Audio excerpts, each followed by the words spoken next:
Welcome to the Second Win Boxing Media. I'm your host, Rashid Hammond, and alongside, it's your boy Caesar Fantastic. well, today we And have today we got the boxer. He has a fight on August the 6th at the Maryland Live Casino. Introducing the great Brandon Chambers. What's going on, man? What's going on, everybody? Thank you guys for having me on today. Hey man, good to have you. Good to have you. Got a fight coming August 6th. What's your thoughts on it? August 6th, man. I'm gonna just go out there, do what I do, man. I've been training hard for a long time. I didn't put in the work.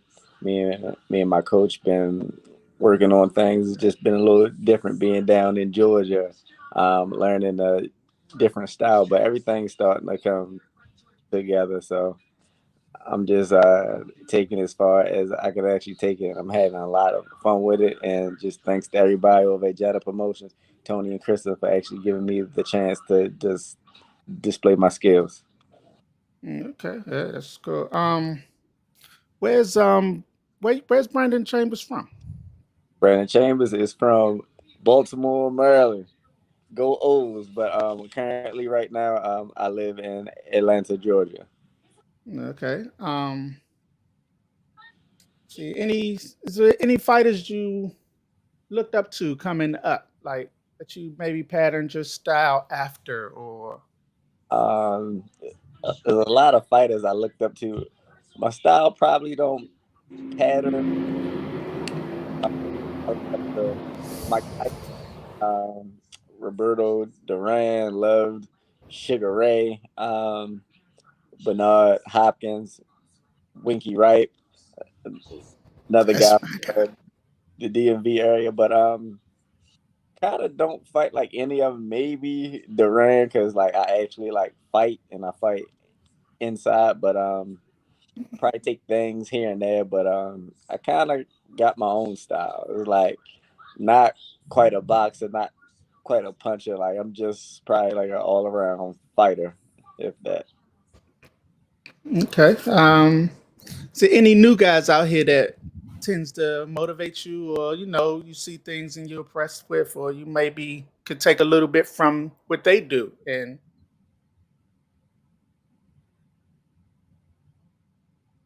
Um, oh shit. I, sorry about that. Someone was calling me via FaceTime, but shoot, like I like Devin Haney. Man, he has a monstrous jab. I like Shakur Stevens. His IQ is just out of this world. I even like Tank, man, explosive knockout artist. A lot of the young guys, man, I like. Okay. Let me see. Do you have your eyes on any particular fighters coming up? Um,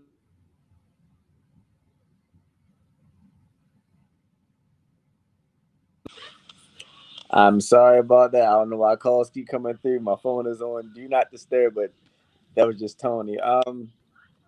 But far as fighters, I got my eye on. Like, no, not really. I'm just working on getting my craft better so that I can go out there and compete with these top guys. Really, so like I'm not looking to be like, okay, well, I want to fight him. I'm gonna go after him. So I'm just I'm just learning my style because like a lot of people know like I did not have an extensive amateur background. I only had 8 fights, and from what I'm accomplishing just with 8 amateur fights, like I'm doing pretty well. So I keep on just getting better and better and better before I actually have my eyes on anyone.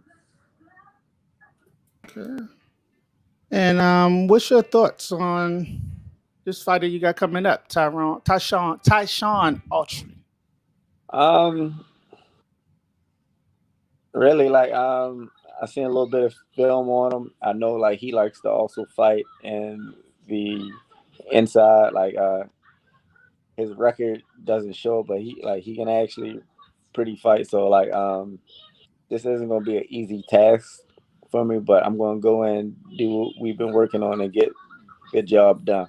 I really feel as though like I'm the better version of myself as far as boxing goes, and when I'm the better version of myself, I don't feel like anyone can beat me. So he's gonna have a long, hard night himself, but I do feel like I'm gonna be victorious. Okay. And where you training at now? I train at Mustafa's Boxing down at the Atlanta Grindhouse. Okay. Yeah, I noticed you said earlier you moved down to Atlanta from Baltimore, right? Yes, sir. Okay. And I'm moving to Atlanta. Was that a pure boxing decision, or was it more just life decision? Like just life maybe took you there. Just life making also because when I was here, I was a Baltimore City police officer for 10 years. Just things with that just started to get hectic and all. But I had the opportunity to move down to Georgia and invest in a few businesses as well as get good boxing from a good boxing trainer. So I just went ahead and just jumped on the opportunity and. I was going now, it's going pretty good. So I feel as though I made a pretty good decision. And notice you say you with Coach Mustafa. How's it working with him? I like what he does. How's it working with him? Oh man, it's fun, man. Like he's real as they come. He's very like fair. So it's like he tells you the truth. He holds nothing back, and like he's not just like a pad man or nothing. Like he's an actual coach. Well, no, I ain't even gonna say coach. He's an actual teacher. Like he's very hands on with all the fighters. So it's just not you getting a good workout and going home. Like you're actually learning. You're actually studying things. You're actually going over and over and over certain things that you need to work on. So I'm very blessed to actually have him in my corner.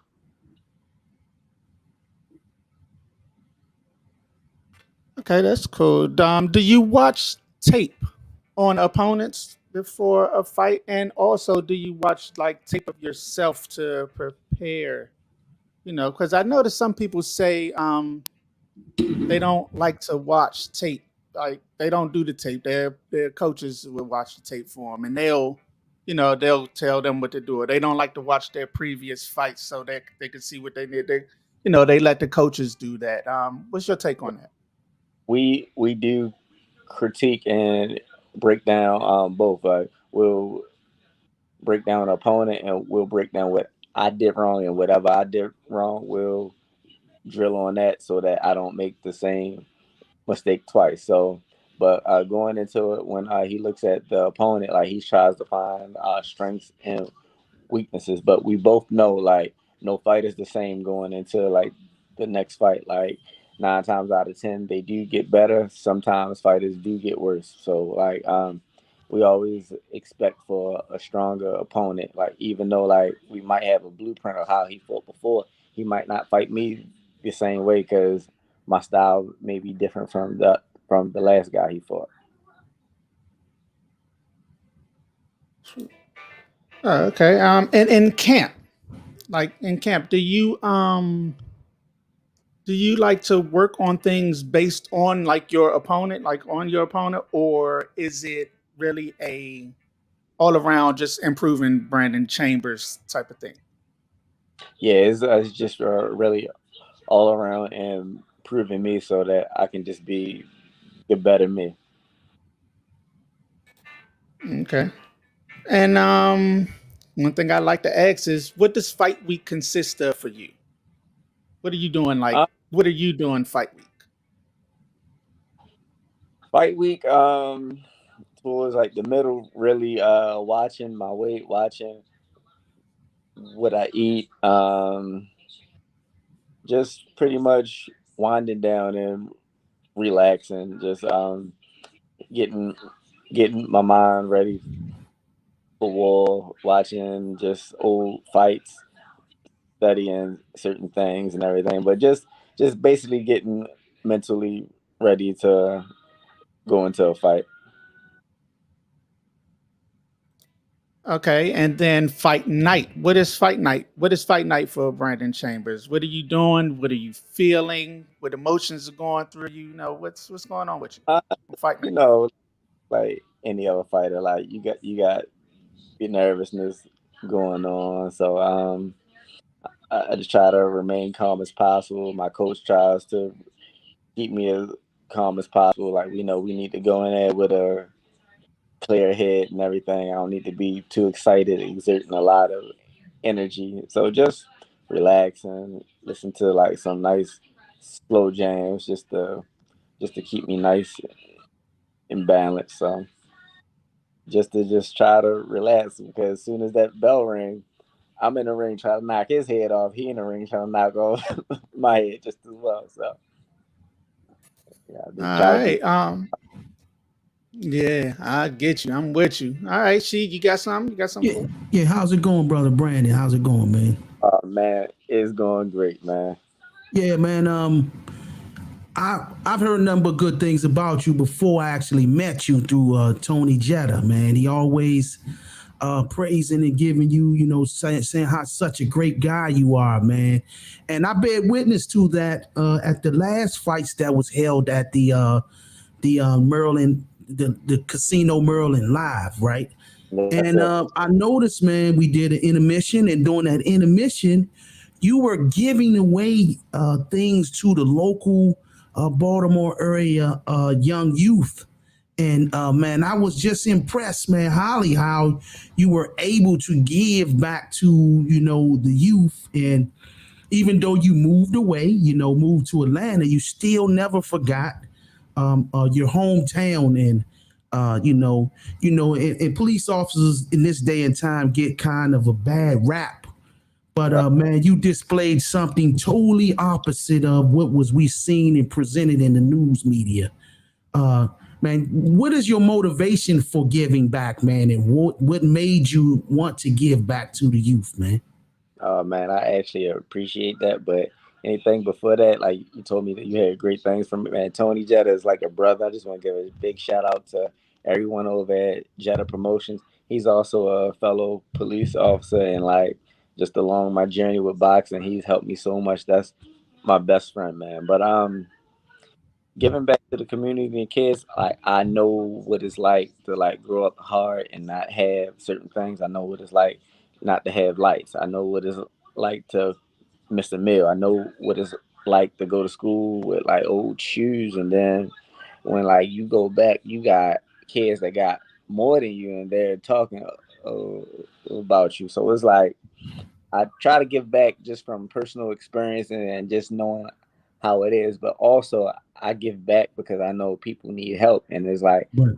stranger to like helping people because if I could have had like the help, I would definitely have taken it. So like when I give help, hopefully it motivates people to also help others just as well because like it's very rough out here and like everyone doesn't have like certain kind of helps, and if I can step like help someone like it makes me feel real proud that like I help someone do something and now they can take that money and pay like a certain bill, or they can take that money and just have food for the house. So it's like I don't mind the help, and I also have maybe like 10 kids from the Baltimore Boys and Girls Club at this fight as well. So I don't Okay. mind.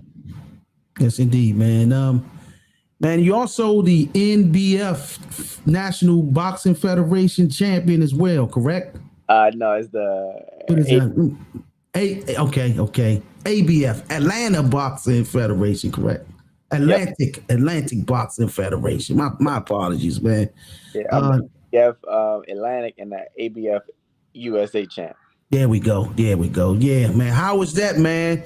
For someone to have, you say you had 8 amateur fights. I didn't know that. You can't tell, man, that you only have 8 amateur fights, and man, that's remarkable. You know what I'm saying? Especially being a former fighter who came up in the ranks, man. And experience was definitely at our advantage.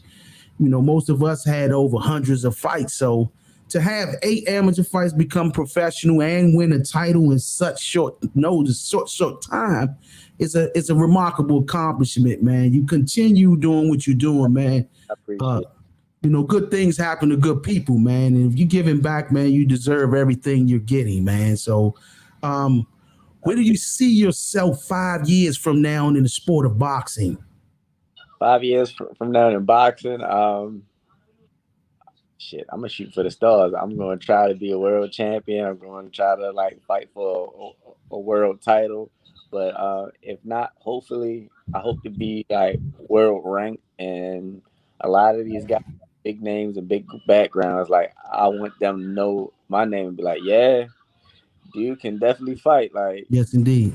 so that's that's that's what I'm shooting for. And, oh yeah, and Tony told me you can go, man. Yeah, man. Right, he definitely told me. That's what they say, man. I would say I was amongst the best, man, in that time, man. But other things got me off track, you know. But it is what it is, man. It is what it is. I got a question from my colleague, man, my good brother Lou Peterson, man. He's asking, man, what should we expect on Saturday? Fireworks, man. Like anytime you see me fight, it's not a boring fight at all. Like my defense has gotten a lot better, which helps me not sustain as much punishment. But you can definitely expect your money's worth. Okay, so this is a question that we've been asking every fighter so far. Which All is right. the bigger fight between the two mega fights? Spence versus Crawford or Tank versus Garcia? We Man, talking about in terms of blockbuster and in terms of pay-per-view sales. Which one would outsell the other? man, you know I'm a Baltimore boy, so I'm gonna go with my guy Tank. Yes, indeed, man. Yes, indeed. So we 4-0. So far, we 4-0 with everyone picking Tank and Garcia as being the bigger blockbuster. Man, I appreciate you, man, for coming on here, man. It's an honor, man, to have you on. I definitely do. Like, and anytime y'all can have me on, just give me a call. I will come on. And just big shout outs to Tony Jetta, Kristen, everybody over at Jetta Promotions, my sponsor, Andrew over at Best Buy Waterproofing, my other sponsor, my mom, who I love dearly, over at Mimi's Ice Cafe, just everyone who supports me. Thank you so much. And give your Instagram and social media information so everybody can go to follow you, man. They know to go follow you. All right, on IG, you can follow me _team.brody, and on Facebook, Brody Chambers. Awesome, man. Twitter, I don't remember my Twitter. I don't either, man. Yo, Got about 3 of them, man. Exactly, man. Brother Lou said, good luck on Saturday, man. Brother Lucius Peterson, man, aka Light Skin Lou, man. He said, what's up as well, man. Hey, I definitely appreciate it. And Lou, if you are in the building, I guarantee my fight will be an exciting fight. You do not want to miss it. Yes, indeed, man. Yes, indeed, brother. Ladies and gentlemen, man, Brandon Chambers. All right, The everybody. second win, Boxing Media. Peace. See y'all later.